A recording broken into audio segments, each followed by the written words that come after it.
नमस्कार दोस्तों। नमस्कार दोस्तों। नमस्कार दोस्तों। ध्रुव राठी, इस नाम को आप में से कई लोग बहुत अच्छी तरह पहचानते होंगे और कई ने तो YouTube पर इनकी वीडियोस भी देखी होगी। ये वो शख्स है जो YouTube पर इंडियन इंफॉर्मेशनल कंटेंट प्रोवाइड करते हैं। इनका मानना है ये सच को सच दिखाने में यकीन रखते हैं, पर कितना सच इन्होंने हकीकत में दिखाया, चलिए उस पर बात करते हैं।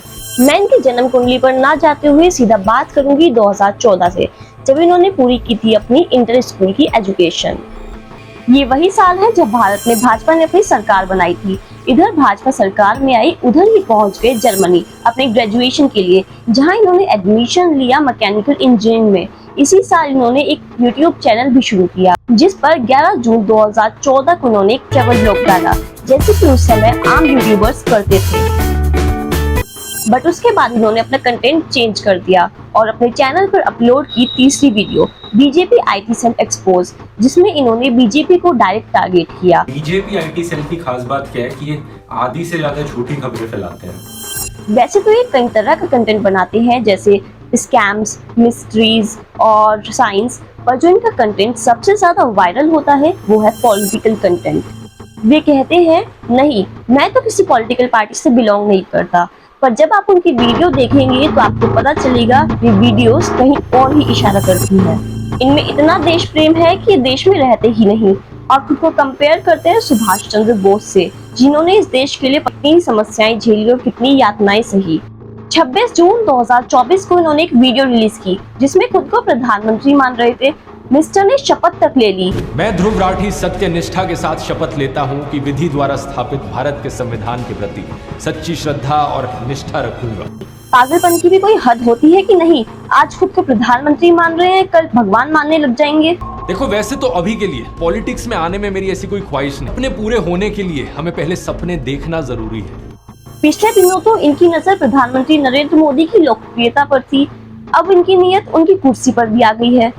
डिक्टेटर, भारत में डिक्टेटरशिप आ रही है, ऐसे कितने ही तमाम झूठ इन्होंने इलेक्शन टाइम में फैलाए और 1 अप्रैल 2024 को तो इन्होंने कंफर्म कर दिया कि डिक्टेटरशिप आ गई। अब सवाल ये है कि दुनिया की सबसे बड़े लोकतंत्र के 140 करोड़ लोगों के द्वारा चुने गए नेता को जिन्होंने इतना उल्टा सीधा कहा है, कभी रावण दिखाया तो कभी डिक्टेटर बोला, क्या ये उसके लिए माफी मांगेंगे? क्योंकि लोगों की पसंद तो दोबारा नरेंद्र मोदी ही बने हैं। चलिए तो फैक्ट्स पर बात करते हैं। 16 सितंबर 2016 को ये पहला वीडियो रिलीज करते हैं, बीजेपी आईटी सेल एक्सपोज। इसके 1.5 साल बाद दूसरा वीडियो आता है 10 मार्च 2018 को, जिसमें ये बीजेपी आईटी सेल इनसाइडर का इंटरव्यू दिखाते हैं और ये उसमें एक महावीर नाम के व्यक्ति को दिखाते हैं और बोलते हैं ये बीजेपी की आईटी सेल में काम कर चुका है और कई तरह के बीजेपी पर फेक न्यूज फैलाने की एलिगेशंस लगाते हैं। इसके कुछ समय बाद 7 मई 2018 को एक और वीडियो रिलीज की जाती है, BJP IT cell expose part 2, जिसमें कहा जाता है विकास पांडे नाम का व्यक्ति महावीर को पैसे ऑफर करता है 50 लाख रुपए उन एलिगेशंस को हटाने के लिए जो उन्होंने उससे पहले वीडियो में लगाए थे। इस वीडियो को रीट्वीट करते हैं दिल्ली के चीफ मिनिस्टर अरविंद केजरीवाल। इसके बाद विकास पांडे अरविंद केजरीवाल पर डिफेमेशन का केस कर देते हैं। ये केस पहले जाता है मेट्रोपॉलिटन कोर्ट में, उसके बाद सेशन कोर्ट में और उसके बाद हाई कोर्ट में, जहां हाई कोर्ट में अरविंद केजरीवाल अपनी रीपोस्टिंग के लिए की गई गलती के लिए माफी मांगते हैं। डिफेमेशन का केस भले ही अरविंद केजरीवाल पर हुआ था, पर डिफेमेटरी कंटेंट तो ध्रुव राठी का ही था। आपने बोला शुद्धि की शुरुआत करेंगे, तो योगी आदित्यनाथ जिनके ऊपर इतने सारे क्रिमिनल केसेस हैं, तो क्या आपकी शुद्धि की शुरुआत इसी से ही होगी? इस वीडियो में राठी जी ये तो बता रहे हैं कि योगी आदित्यनाथ पर कितने केसेस हैं, पर वो शायद कॉन्स्टिट्यूशन की एक बात भूल गए। आर्टिकल 11.1 के अनुसार everyone charged with a penal offence has the right to be presumed innocent until proved guilty. और इसके अकॉर्डिंग देखा जाए तो अरविंद केजरीवाल पर भी लिक्विड स्कैम के केसेस चल रहे हैं, तो क्या उन पर भी शुद्धिकरण की बातें होंगी? उनके अरेस्ट होते ही तो इन्हें ये लगता है कि भारत में तो डिक्टेटरशिप आ गई है। अगर वो सच में डिक्टेटर होते तो क्या अपने लिए चौकीदार चोर है, भस्मासुर, हिटलर, डिक्टेटर इस तरह के शब्दों को एक्सेप्ट करते? ये सभी बातें नॉर्थ कोरिया की तानाशाह किम जोंग के लिए या शी जिनपिंग जो कि राष्ट्रपति है चीन के और व्लादिमीर पुतिन जो कि राष्ट्रपति है रूस के, इन सबको बोलकर देख लीजिए, पता चल जाएगा आपको तानाशाह होता कैसा है। 11 मार्च 2017 को बीजेपी यूपी विधानसभा इलेक्शंस में 403 सीट जीतती है। और उसके 3 दिन बाद 15 मार्च 2017 को एक वीडियो डालते हैं ईवीएम मशीन की हैकिंग पर, जिसमें बाकायदा दिखा भी रहे हैं कि ईवीएम कैसे हैक की जाती है। Cast. Let's give each candidate 3 votes.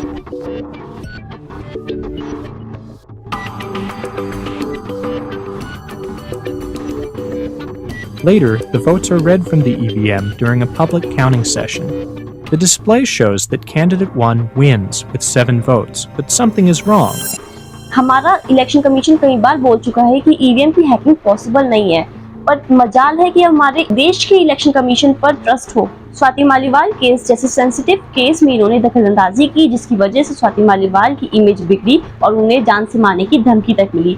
Canada के एक लंबे समय से खालिस्तानियों को सपोर्ट करने के कारण भारत और कनाडा के रिश्ते खराब चल रहे हैं। इसके बाद 31 मई 2024 को ध्रुव राठी एक ट्वीट करते हैं, जिसमें जस्टिन ट्रूडो कनाडियन प्रधानमंत्री मयूरासन कर रहे होते हैं और वो इसमें लिखते हैं कि क्या प्रधानमंत्री नरेंद्र मोदी ये आसन कर सकते हैं? कनाडियन प्रधानमंत्री ही मिले थे जिनसे तुलना की जाए। मतलब कुछ भी हो, कहीं भी हो, नेशनल हो इंटरनेशनल हो, बस बीजेपी का अपोज करना है, चाहे फिर देश के खिलाफ जाना पड़े। राफेल डील पर भी इन्होंने बहुत सारे झूठ बोले थे। है कि हमारे टाइम में तो कॉस्ट थी 526 करोड़ रुपीस पर एयरप्लेन, अब वो कॉस्ट बढ़कर 1638, ऑलमोस्ट 3 टाइम्स कॉस्ट कैसे हो गई है यहाँ। लेकिन 14 नवंबर 2019 में जब सुप्रीम कोर्ट ने इस डील को क्लीन चिट दी तो इनके मुंह में दही जम गई। 11 सितंबर 2022 को इन्होंने एक वीडियो रिलीज की, जिसमें भारत की टेरिटरी को पाकिस्तान का हिस्सा दिखा दिया, जिसके बाद इंडियन मिनिस्ट्री ऑफ इंफॉर्मेशन और ब्रॉडकास्टिंग ने इस पर एक्शन लिया और वीडियो को ब्लॉक कर दिया गया।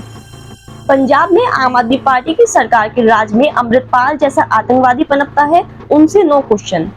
कांग्रेस में कई कमियां दिखती हैं, लेकिन जैसे ही वो इंडिया अलायंस में आम आदमी पार्टी के साथ आता है, उनकी भी सारी कमियां दिखनी बंद हो जाती हैं। कभी रामायण पर सवाल खड़ा कर देते हैं, उसके अस्तित्व पर सवाल खड़ा करते हैं, तो कभी अपने बड़बोले लॉजिक से लोगों के रिलीजियस सेंटिमेंट्स हर्ट कर देते हैं। ऑब्जेक्ट की फोटो आप यहाँ पर देख सकते हैं और एक्चुअली में शिवलिंग कैसा दिखता है वो भी आप देख सकते हैं यहाँ। तो जिन लोगों ने कहा ये शिवलिंग है, उनका कहना है कि ये बेसिकली एक पिलर है जिसके टॉप का पार्ट कर्व्ड है, लिंगम की तरह दिखता है, इसलिए शिवलिंग।